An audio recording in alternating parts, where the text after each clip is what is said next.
ಶ್ರೀ ಗಣೇಶ ಶಾರದಾ ಗುರುಭ್ಯೋ ನಮಃ. ರಾಮಾಯ ರಾಮಭದ್ರಾಯ ರಾಮಚಂದ್ರಾಯ ವೇಧಸೆ ರಘುನಾಥಾಯ ನಾಥಾಯ ಸೀತಾಯ ಪತೆಯೇ ನಮಃ. ಶ್ರೋತೃಗಳಿಗೆ ವಾಲ್ಮೀಕಿ ರಾಮಾಯಣ ಯುದ್ಧಕಾಂಡದ 96ನೆಯ ಸರ್ಗಕ್ಕೆ ಸ್ವಾಗತ. ಹಿಂದಿನ ಅಧ್ಯಾಯದಲ್ಲಿ ಶ್ರೀರಾಮನ ಬಳಿಗೆ ರಾವಣನ ವಿಶೇಷವಾದ ಸೇನೆಯು ಯುದ್ಧ ಮಾಡಲು ಹೋದಾಗ ಇಡೀ ಸೇನೆಯು ಶ್ರೀರಾಮನನ್ನೇ ಸುತ್ತುವರಿದರೂ ಕೂಡ ರಾಮನೊಬ್ಬನೇ ತನ್ನ ಧನುಸ್ಸನ್ನು ತಿರುಗಿಸುತ್ತಾ ಲಕ್ಷಾಂತರ ಸೈನಿಕರನ್ನು ಕೊಂದು ಹಾಕುತ್ತಾನೆ. ಅವರಲ್ಲಿ 1000 ರಥಿಕರಿದ್ದರು, ಅದಕ್ಕಿಂತಲೂ ಹೆಚ್ಚಿನ ಆನೆಯ ಸವಾರರಿದ್ದರು, ಕುದುರೆ ಸವಾರರಿದ್ದರು, 2 ಲಕ್ಷ ಕಾಲಾಳುಗಳಿದ್ದರು. ಅವರೆಲ್ಲರೂ ಕೂಡ ಶ್ರೀರಾಮನೊಬ್ಬನ ಧನುಸ್ಸಿನಿಂದ ಬಿಡುತ್ತಿದ್ದ ಬಾಣಗಳಿಂದಲೇ ಹತರಾಗಿ ಬಿಡುತ್ತಾರೆ. ಈ ರೀತಿಯಾಗಿ ಆ ರಾಕ್ಷಸರ ಬಲಿ ತೆಗೆದುಕೊಂಡದ್ದನ್ನು ನೋಡಿ ಇಡೀ ಲಂಕೆಯ ಪ್ರತಿ ಮನೆಯಲ್ಲಿಯೂ ಕೂಡ ರೋದನವು ಆರಂಭವಾಗುತ್ತದೆ. ಇನ್ನು ನಮಗೆ ಉಳಿಗಾಲವಿಲ್ಲವೆಂದು ನಾವು ಹತರಾದೆವು, ನಾವು ಸಂಪೂರ್ಣವಾಗಿ ಆಶ್ರಯವನ್ನು ಕಳೆದುಕೊಂಡೆವು ಎಂದು ಆ ಎಲ್ಲ ಲಂಕಾ ನಿವಾಸಿಗಳು ಗೋಳಿಡುತ್ತಿರುವರು. ಲಂಕೆಯ ಮನೆಯಲ್ಲಿಯೂ ದುಃಖಿತರಾದ ರಾಕ್ಷಸಿಯರ ದೈನ್ಯ ರೋದನದ ಶಬ್ದವು ರಾವಣನಿಗೆ ಕೇಳಿಬಂತು. ದೀರ್ಘವಾಗಿ ನಿಟ್ಟುಸಿರು ಬಿಟ್ಟು ಸ್ವಲ್ಪ ಕಾಲ ಧ್ಯಾನಾಸಕ್ತನಾಗಿದ್ದು ಅನಂತರ ರಾವಣನು ಅತ್ಯಂತ ಕುಪಿತನಾಗಿ ನೋಡಲು ಭಯಂಕರನಾದನು. ಕೋಪದಿಂದ ಕೆಂಪೇರಿದ ಕಣ್ಣುಗಳುಳ್ಳವನಾಗಿ ಹಲ್ಲುಗಳಿಂದ ತುಟಿಯನ್ನು ಕಚ್ಚುತ್ತಾ ಕ್ಷಕಾಲಾಗ್ನಿಯಂತೆ ರಾಕ್ಷಸರಿಗೂ ಸಹ ನೋಡಲು ಅಸಾಧ್ಯನಾದನು. ರಾಕ್ಷಸ ರಾಜನು ಸಮೀಪದಲ್ಲಿದ್ದು ಭಯದಿಂದ ಸ್ಪಷ್ಟವಾಗಿ ಮಾತನಾಡದಿದ್ದ ರಾಕ್ಷಸರನ್ನು ಕಣ್ಣಿನಿಂದಲೇ ಸುಟ್ಟು ಬಿಡುವಂತೆ ಬೇಗನೆ ಸೈನ್ಯಗಳನ್ನು ಹೊರಡಿಸಿರಿ ಎಂದು ತನ್ನ ಆಜ್ಞೆಯ ಪ್ರಕಾರ ಮಹೋದರ ಮಹಾಪಾರ್ಶ್ವರಿಗೂ ರಾಕ್ಷಸನಾದ ವಿರೂಪಾಕ್ಷನಿಗೂ ಹೇಳಿರಿ ಎಂದನು.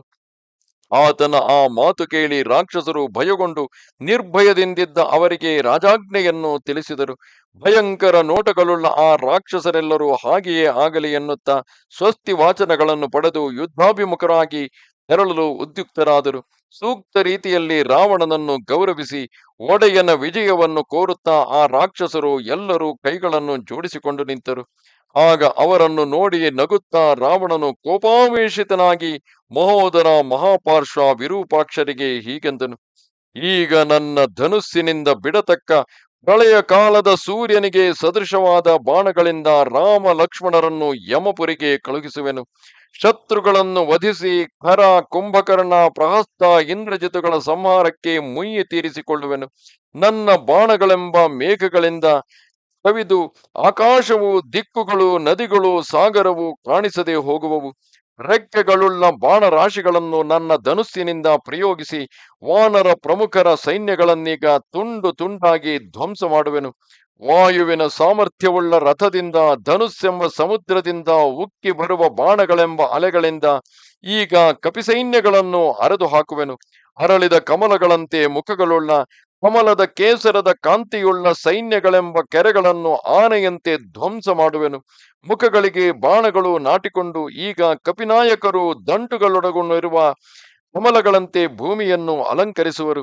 ನಾನು ಬಿಡುವ ಒಂದೊಂದೇ ಬಾಣದಿಂದ ಯುದ್ಧ ಪ್ರಚಂಡರಾದ ಮರಗಳನ್ನು ಹಿಡಿದು ಯುದ್ಧ ಮಾಡುವವರಾದ ಕಪಿಗಳನ್ನು ನೂರರ ಸಂಖ್ಯೆಯಲ್ಲಿ ಕೊಲ್ಲುವೆನು.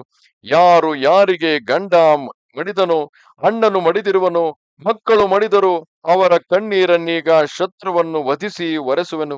ಯುದ್ಧದಲ್ಲೀಗ ನನ್ನ ಬಾಣಗಳಿಂದ ಸೀಳಲ್ಪಟ್ಟು ಪ್ರಾಣ ಹೋಗಿ ಚೆಲ್ಲಾಪಿಲ್ಲಿಯಾಗಿ ಬಿದ್ದಿರುವ ವಾನರರಿಂದ ನೆಲವನ್ನು ನೋಡುವುದೇ ಕಷ್ಟವಾಗುವ ಹಾಗೆ ಮಾಡಿಬಿಡುವೆನು. ನನ್ನ ಬಾಣಗಳಿಗೆ ಅರ್ಪಣೆಯಾದ ಶತ್ರುಗಳ ಮಾಂಸದಿಂದ ಈಗ ಹದ್ದು ನರಿಗಳಿಗೂ ಮಾಂಸವನ್ನು ತಿನ್ನತಕ್ಕ ಇನ್ನೂ ಇತರ ಎಲ್ಲ ಪ್ರಾಣಿಗಳಿಗೂ ತೃಪ್ತಿಪಡಿಸುವೆನು. ನನ್ನ ರಥವು ಬೇಗನೆ ಸಿದ್ಧವಾಗಲಿ, ಧನುಸ್ಸನ್ನು ಬೇಗ ತನ್ನಿರಿ, ಉಳಿದಿರುವ ರಾಕ್ಷಸರೆಲ್ಲರೂ ನನ್ನ ಹಿಂದೆ ಬರಲಿ. ಆತನ ಈ ಮಾತನ್ನು ಕೇಳಿ ಮಹಾಪಾರ್ಶ್ವನು ಅಲ್ಲಿ ನಿಂತಿದ್ದ ಸೇನಾ ನಾಯಕರಿಗೆ ಸೈನ್ಯವನ್ನು ಬೇಗನೆ ಸಿದ್ಧಪಡಿಸುವಂತೆ ನುಡಿದನು. ಮಹಾಬಲಾಢ್ಯರಾದ ಸೇನಾ ನಾಯಕರು ಆತುರಗೊಂಡು ಮನೆಯಿಂದಲೂ ರಾಕ್ಷಸರನ್ನು ಹೊರಡಿಸುತ್ತಾ ಲಂಕೆಯನ್ನು ಸುತ್ತಿ ಬಂದರು.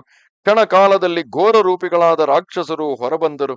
ಕತ್ತಿ, ಪಟ್ಟಸ, ಶೂಲ, ಗದೆ, ಮುಸಲ, ಹುಳ, ಶಕ್ತಿ, ಶರಿತವಾದ ಹಲಗೊಳ್ಳ ದೊಡ್ಡ ಕೂಟ ಮುದ್ಗರಗಳು, ಎಷ್ಟೇ ಶುಭ್ರವಾದ ಚಕ್ರ, ಹರಿತವಾದ ಕೊಡಲಿ, ಬಿಂಡಿವಾಲ, ಶತಗ್ನಿ, ಇನ್ನೂ ಇತರ ಉತ್ತಮ ಆಯುಧಗಳನ್ನು ಕೈಗಳಲ್ಲಿ ಹಿಡಿದು ಗರ್ಜಿಸುತ್ತಾ ಘೋರ ಮುಖದ ರಾಕ್ಷಸರು ಹೊರಬಂದರು.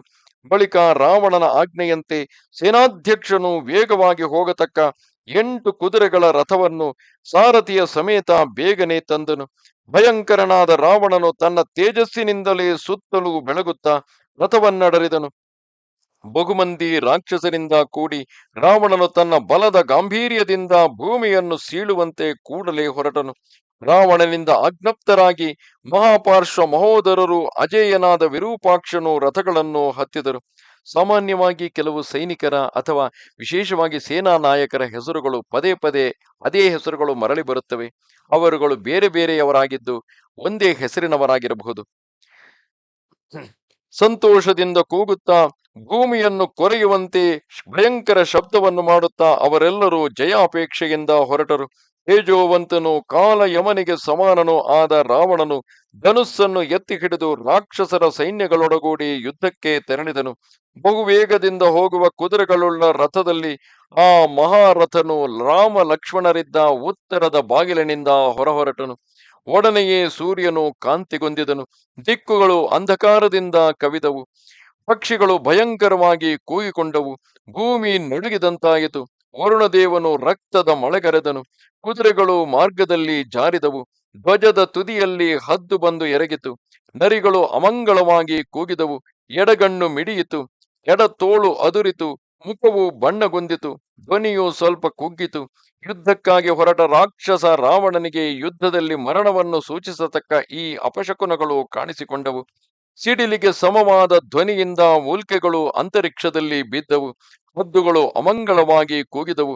ನಾಗೆಗಳು ಅವಕ್ಕೆ ಪ್ರತಿಧ್ವನಿ ಕೊಟ್ಟವು. ಉಂಟಾದ ಈ ಭಯಂಕರವಾದ ಉತ್ಪಾತಗಳನ್ನು ಲೆಕ್ಕಿಸದೆ ರಾವಣನು ವಿಧಿಯಿಂದ ಪ್ರೇರಿತನಾಗಿ ತನ್ನ ವಧೆಗಾಗಿಯೇ ಅಜ್ಞಾನದಿಂದ ತೆರಳಿದನು. ಮಹಾಶಕ್ತರಾದ ಆ ರಾಕ್ಷಸರ ರಥಧ್ವನಿಯನ್ನು ಕೇಳಿ ವಾನರರ ಸೈನ್ಯವೂ ಸಹ ಯುದ್ಧಕ್ಕಾಗಿಯೇ ಸಿದ್ಧವಾಯಿತು. ಒಬ್ಬರನ್ನೊಬ್ಬರು ಕರೆಯುತ್ತಾ ತಮಗೆ ಜಯವನ್ನು ಆಶಿಸುತ್ತಿದ್ದ ಕೋಪಗೊಂಡ ಕಪಿ ರಾಕ್ಷಸರಿಗೆ ತುಮುಲ ಯುದ್ಧವೂ ಉಂಟಾಯಿತು. ರಾವಣನು ಕೋಪಗೊಂಡು ಸುವರ್ಣಾಲಂಕೃತಗಳಾದ ಬಾಣಗಳಿಂದ ಕಪಿ ಸೈನ್ಯಗಳ ನಡುವೆ ಮಹತ್ತರವಾದ ಯುದ್ಧವನ್ನು ಮಾಡಿದನು. ರಾವಣನಿಂದ ಕಪಿಗಳಿಗೆ ಕೆಲವರಿಗೆ ತಲೆಗಳು ಕತ್ತರಿಸಿ ಬಿದ್ದವು, ಕೆಲವರಿಗೆ ಎದೆ ಸೀಳಿತು, ಕೆಲವರ ಕಿವಿಗಳು ಹರಿದವು, ಉಸಿರಾಡದಂತೆ ಬಿದ್ದರು. ಕೆಲವರು ಸೀಳಿದವು, ಕೆಲವರಿಗೆ ತಲೆಗಳು ಒಡೆದವು, ಕೆಲವರಿಗೆ ಕಣ್ಣುಗಳೇ ಹೋದವು. ಕೋಪದಿಂದ ತಿರುಗುತ್ತಿದ್ದ ಕಣ್ಣುಗಳಿಂದ ರಾವಣನು ತನ್ನ ರಥದಲ್ಲಿ ಕುಳಿತು ರಣರಂಗದಲ್ಲಿ ಎಲ್ಲೆಲ್ಲಿಗೆ ಬರುತ್ತಿದ್ದನೋ ಅಲ್ಲಲ್ಲಿ ಆತನ ಬಾಣಗಳ ವೇಗವನ್ನು ಕಪಿಶ್ರೇಷ್ಠರು ತಡೆಯಲಾರದೆ ಹೋದರು. ಇಲ್ಲಿಗೆ ವಾಲ್ಮೀಕಿ ರಾಮಾಯಣ ಯುದ್ಧಕಾಂಡದ 96ನೆಯ ಸರ್ಗವು ಸಮಾಪ್ತವಾಯಿತು. ನಮಸ್ತೆ ಶಾರದಾ ದೇವಿ ಕಾಶ್ಮೀರ ಪುರವಾಸಿನಿ ತ್ವಾಮಹಂ ಪ್ರಾರ್ಥಯೇ ನಿತ್ಯಂ ವಿದ್ಯಾದಾನಂಚ ದೇಹಿಮೆ. ನಮಸ್ಕಾರ.